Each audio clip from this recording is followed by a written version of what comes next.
আজকের ভিডিওটির মাধ্যমে আমরা ময়ূর পাখির পাখনা সম্পর্কে বিস্তারিতভাবে জানার চেষ্টা করব। যদি আপনারা জেনে থাকেন ময়ূর পাখির পাখনা সম্পর্কে, তাহলে তা ঘরে না এনে থাকতে পারবেন না।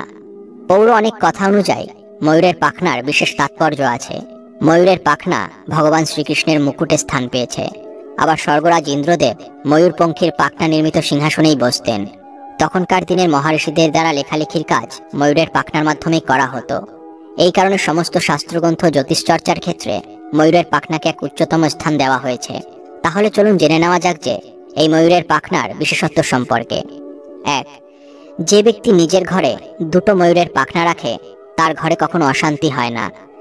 এই দুটি ময়ূরের পাখনা রাখার ফলে ঘর পরিবার একত্রিত হয়। 2. যেই ব্যক্তি সবসময় নিজের কাছে ময়ূরের পাখনা রাখে সেই ব্যক্তির সাথে কখনো কোনো অমঙ্গল হয় না।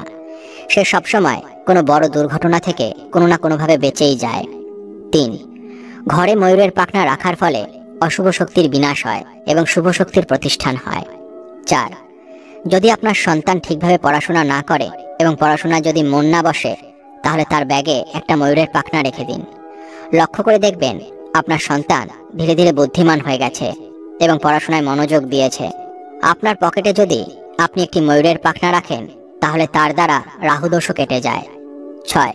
ময়ূরের সবথেকে প্রিয় খাদ্য হলো সাপ, তাই সাপ ময়ূর দেখলে দ্রুত পালিয়ে যায় আর এমন কোনো জায়গায় যায় না যেখানে সে ময়ূরের পাখনা দেখতে পায়। যদি আপনি সাপে ভয় পেয়ে থাকেন, তবে সবসময় নিজের কাছে একটি ময়ূরের পাখনা রাখুন। 7. কখনো কখনো ময়ূরের পাখনা মাথায় ধারণ করলে মাথার যন্ত্রণার উপশম হয়। 8. যদি ঘরের মুখ্য দরজার সামনে কোনো বাস্তুদোষ থাকে, তাহলে সেখানে আপনি 3টি ময়ূরের পাখনা স্থাপন করতে পারেন এবং ওই পাখনা 3টির নিচে যদি আপনি ভগবান গণেশের মূর্তি স্থাপন করেন, তাহলে বাস্তুদোষ দূর হয়ে যায়। 9. যদি জীবনে হঠাৎ করে দুঃখ কষ্ট এগিয়ে আসে, তাহলে ঘরের অগ্নিকোণে ময়ূরের পাখনা স্থাপন করা উচিত। এর ফলে সবকিছু ঠিক হয়ে যায়। 10. স্বামী স্ত্রীর মধ্যে সচরাচর লড়াই ঝগড়া লেগেই থাকে, তো আপনারা যদি আপনাদের বিয়ের অ্যালবামে সেই ময়ূরের পাখনা দুটোকে রাখতে পারেন, এর ফলে লড়াই ঝগড়া ধীরে ধীরে বন্ধ হয়ে যাবে। 11. আপনারা চাইলে ময়ূরের পাখনাকে আপনাদের ঘরের বাইরে যে বাগান আছে সে স্থানেও রাখতে পারেন। এর ফলে বাইরের অশুভ শক্তিও বিনাশ হয়। 12. ময়ূরের পাখনা নিজের কাছে রাখলে সেই ব্যক্তি কখনো অসফল হয় না।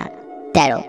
যদি আপনি ময়ূরের পাখনাকে আপনার মাথার পাশে রেখে শুয়ে থাকেন, তাহলে আপনি কখনো ভয়ানক স্বপ্ন দেখবেন না এবং আপনার সকালটাও ভালো হয়ে যাবে।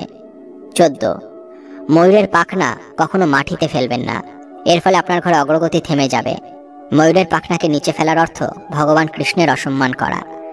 15. যদি কেউ আপনাকে গোপনে ময়ূরের পাখনা দান করে, তাহলে আপনার জীবনের সমস্ত সফলতার রাস্তা খুলে যাবে। 16. ময়ূরের পাখনা ভেঙে ফেলার পরও তার জীবিত তরতাজা থাকে, এটা কোনো মিথ্যা কথা নয়। পুরাণ অনুযায়ী এটা মানা হয়ে থাকে, সেই কারণেই তো এর এত ফল বাস্তব জীবনে দেখা যায়। 17. ময়ূরের পাখনাকে আপনি কোনো শুভ সময় কিনতে পারেন, এর ফলে আপনার জীবনে আমূল পরিবর্তন ঘটতে পারে। 18. ঘরের দক্ষিণ করে ময়ূরের পাখনা লাগালে ঘরে ধন সম্পত্তির আগমন ঘটে। 19. ময়ূরের পাখনা কেনার সময় আমাদের নজর রাখা উচিত যে এটা যেন কোনোভাবে ভাঙা না হয়ে থাকে, এরকম কেনার ফলে তা অশুভ মানা হয়।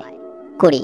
ময়ূরের পাখনা ঘরে আনার পরে ভগবান শ্রীকৃষ্ণের নাম নিয়ে সেটা ঘরে স্থাপন করবেন। এমনটা করলে আপনার দ্রুত কার্যসিদ্ধি ঘটবে। কিছু অনুপ্রেরণামূলক উক্তি। অগ্নি, শত্রু ও রোগ ব্যাধি সম্পূর্ণ নির্মূল করা উচিত, না হলে অন্যথায় তা বাড়তেই থাকবে। সাফল্যের 3টি শর্ত। অন্যের থেকে বেশি জানুন, অন্যের থেকে বেশি কাজ করুন, অন্যের থেকে কম আশা রাখুন। আগুনে যা ধ্বংস হয় না তা আগুনে আরো শক্ত হয়। স্বপ্ন সেটা নয় যেটা মানুষ ঘুমিয়ে ঘুমিয়ে দেখে, স্বপ্ন সেটাই যেটা পূরণের প্রত্যাশা মানুষকে ঘুমাতে দেয় না। তুমি তোমার মতো হও, সবাই যে যার মতো হয়ে গেছে। অনুকরণ করার কিংবা যা নিজের স্বভাব বিরুদ্ধ তা করার প্রয়োজন নেই। চন্দ্রের যা কলঙ্ক সেটা তার মুখের উপরে, তার জ্যোৎস্নার উপরে কোনো দাগ পড়ে না। চাঁদ আর সূর্যের মধ্যে যেমন কোনো তুলনা হয় না, ঠিক তেমনি তোমার জীবনটাকেও অন্যের সাথে তুলনা করো না। যার যখন সময় আসবে সে তখনই জ্বলবে। পাখি উড়ে গেলে পলক ফেলে যায়, আর মানুষ চলে গেলে রেখে যায় স্মৃতি। তারাই সুখী যারা নিন্দা শুনে নিজেদেরকে সংশোধন করতে পারে। পৃথিবীর সবচেয়ে বড় দূরত্ব কোনটি জানো? না, জীবন থেকে মৃত্যু পর্যন্ত উত্তরটি সঠিক নয়। সবচেয়ে বড় দূরত্ব হলো যখন তুমি কারোর সামনে থাকো কিন্তু সে জানে না যে তুমি তাকে কতটা ভালোবাসো। কাউকে প্রচন্ডভাবে ভালোবাসলে এর মধ্যে এক ধরনের দুর্বলতা আছে, নিজেকে তখন তুচ্ছ সামান্য মনে হয়, আর এই ব্যাপারটা নিজেকে ছোট করে দেয়। ছেলেদের মধ্যে বন্ধুত্ব নষ্টের অন্যতম দুইটি কারণ টাকা এবং মেয়ে। সবসময় দুইটি জিনিস বন্ধুত্ব থেকে দূরে রাখার চেষ্টা করুন। আমি সবসময় নিজেকে সুখী ভাবি, কারণ আমি কখনো কারো কাছে কিছু প্রত্যাশা করি না। কারো কাছে কিছু প্রত্যাশা করাটা সবসময় দুঃখের কারণ হয়ে দাঁড়ায়। জীবন হলো পেন্সিলে আঁকা ছবির নাম, যার কোনো অংশ রাবার দিয়ে মুছে ফেলা যায় না। জীবন একটা বিশাল অপারেশন, জন্ম থেকে মৃত্যু পর্যন্ত চলা একটা কষ্টদায়ক অপারেশন। আর ভালোবাসা হলো অ্যানেস্থেসিয়া। যদি ভালোবাসার ইনজেকশন সঠিক সময় পাওয়া যায়, তাহলে আমরা সমস্ত কষ্ট সহ্য করতে পারি। যে কোনো কাজের ক্ষেত্রে চেষ্টার তীরটা বাঁচিয়ে রাখো। সবকিছু হেরে গেলেও আবার জেতার আশাটা বাঁচিয়ে রেখো। নিজেকে নিয়ন্ত্রণ করো, তারপরে অন্যকে অনুশাসন করো। নিজে নিয়ন্ত্রিত হলে অন্যকেও নিয়ন্ত্রণ করতে পারবে। নিজেকে নিয়ন্ত্রণ করাই কঠিন। তুমি চলার চেষ্টা তো করো, দিশা অনেক আছে। কাটার চিন্তা করো না, কারণ তোমার সাথে আশীর্বাদ অনেক আছে। দুর্দিনে দুঃসময়ে যে মানুষটি আপনার পাশে এসে দাঁড়ায় তাকে কখনো হারাতে দেবেন না। সেই মানুষটি আপনার জীবনের শ্রেষ্ঠ সম্পদ। যে দেশে গুণের সমাদর নেই, সে দেশে গুণী জন্মাতে পারে না।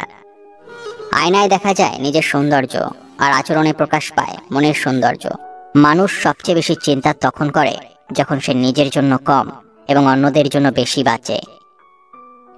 বন্ধুরা, ভিডিওটি দেখে যদি ভালো লাগে তাহলে অবশ্যই একটি লাইক করবেন এবং সবাইকে শেয়ার করবেন, যাতে তারাও ভিডিওটি দেখে উপকৃত হয়। সবাই ভালো থাকুন, সুস্থ থাকুন এবং মনের বশে নয়, মনকে নিজের বশে রাখুন। ধন্যবাদ।